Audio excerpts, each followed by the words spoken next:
blurts out, F you, pitcher, but he didn't abbreviate it like that. And Eric steps up and says, go to hell. I'm telling you what, I was so proud of him when that happened. You know why? Because a star was born that day at that moment. Because it wasn't me who buoyed him up. It wasn't me that fought back the opposition. It was all this working up to where he said, you know what? Don't you dare tread on me.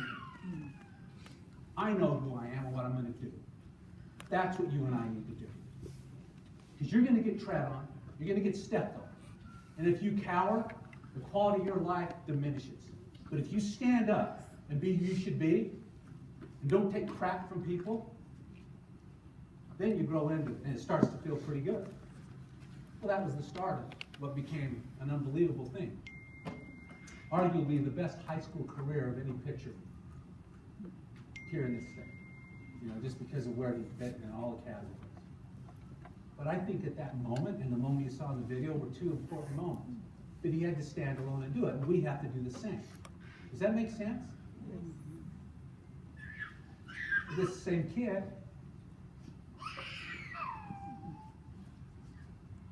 was killed on the 24th of March in a traffic accident.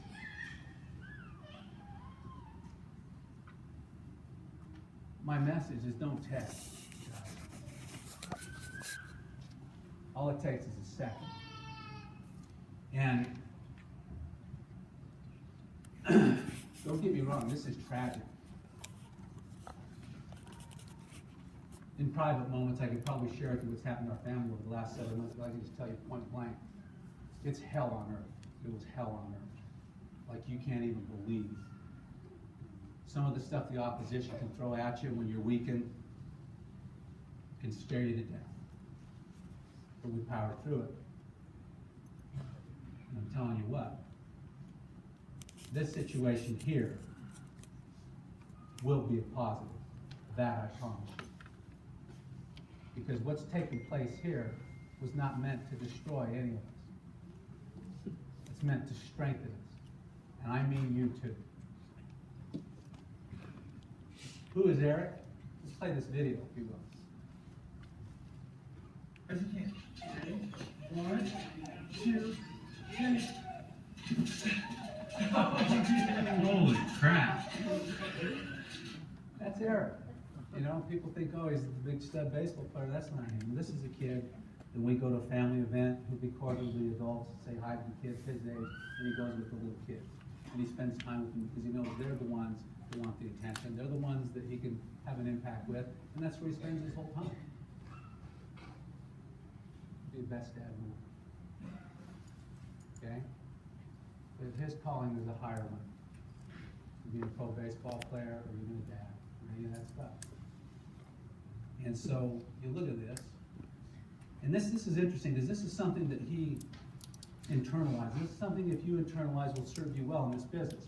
It's a poem called Invictus, and it says this: out of the night that covers me, black as the pit from pole to pole, I thank whatever gods may be for my unconquerable soul.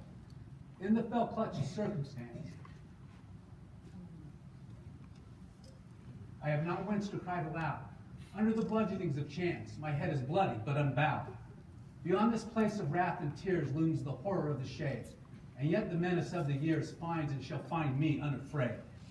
It matters not how straight the gate, how charged with punishment the scroll. I am the master of my fate. I am the captain of my soul. That was in his heart. He could say that. He had a military guy that was getting the most out of him, making him run ladders, and he would chant that as he ran. And it's funny, if you came to the funeral, I had that guy up talking, and he says, this was the only kid I ever knew, and he demands respect. He makes you call him sir. I mean, this guy is tough. And he says, it's the only kid I've ever had that he didn't hit the number he wanted. He got back at the starting line, so let's go again. And when he was done, patted him on the butt. You know, this is a soldier. He says, when Eric patted me on the butt, I was like, he says, and I looked at him, and there's those blue eyes. Unique. Special. We can learn from that. It's a war. That's us. Okay? Get passionate about what you do. Man, you go through here once. You're in a little fuzzy little box where you're afraid. You don't live. Because you could die tomorrow. I know that for a fact. We think we have our lives planned. We think we know what's going to take place. You don't. So you got to have today as the mantra. You got to take business today. You got to change your life today. If you'll change it today, tomorrow looks a lot better. And if by some chance we're taken, you went down fighting. You were doing your best. Just like Eric. Do we make mistakes along the way?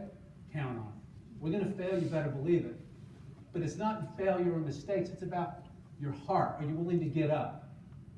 Are you going to do what's right? I'm telling you right now, it's taken me a while to get to this point, but my son is with me. His spirit is with me. His spirit's here today, and now he's with you. The question is, what are you going to do with that? What are you prepared to do to change your life? I'm still here, and I'll continue to be here, and the price for me to be here was a big one.